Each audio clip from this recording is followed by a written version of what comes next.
Se tenant à la veille du lancement de la campagne référendaire constitutionnelle dont l'élection est prévue le samedi 16 novembre prochain au Gabon et à l'étranger, le Conseil interministériel, sous l'autorité du Premier ministre chef du gouvernement de la transition, Raymond Ndongsima, a fait un point d'étape de l'organisation de cette importante consultation dont la campagne s'ouvre en effet ce mercredi 6 novembre pour s'achever le 15 de ce mois, le vote du texte de la nouvelle loi fondamentale du Gabon étant prévu le 16 novembre 2024. Tout semble-t-il est fait prêt pour un scrutin référendaire responsable et apaisé dans un contexte de démocratie rénovée. Les commissaires désignés par le ministère de l'Intérieur en charge de l'élection ont prêté serment le lundi 4 novembre 2024 devant la Cour constitutionnelle, la gardienne des lois, avant leur départ et installation dans leurs bureaux respectifs au Gabon et à l'étranger. Le Premier ministre et les membres de son gouvernement ont ensuite planché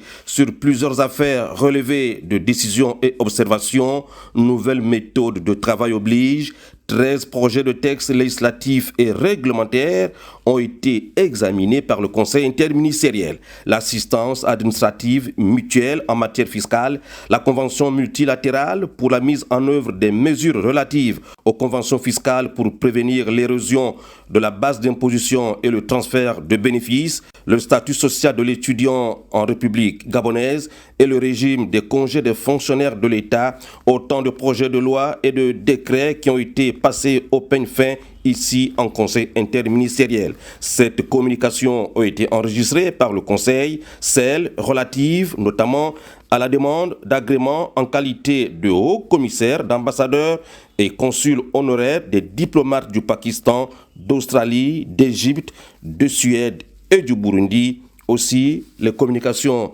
relatives au plan de financement de l'Institut africain d'informatique, IAI, à la mise en œuvre de la stratégie nationale de formation au numérique et à la cybersécurité, au projet de protection du Made in Gabon et à la mise en place du couloir de dédouanement prioritaire des matières premières et autres équipements industriels appelés circuits verts ont figuré en bonne place de ce Conseil interministériel du 5 novembre 2024.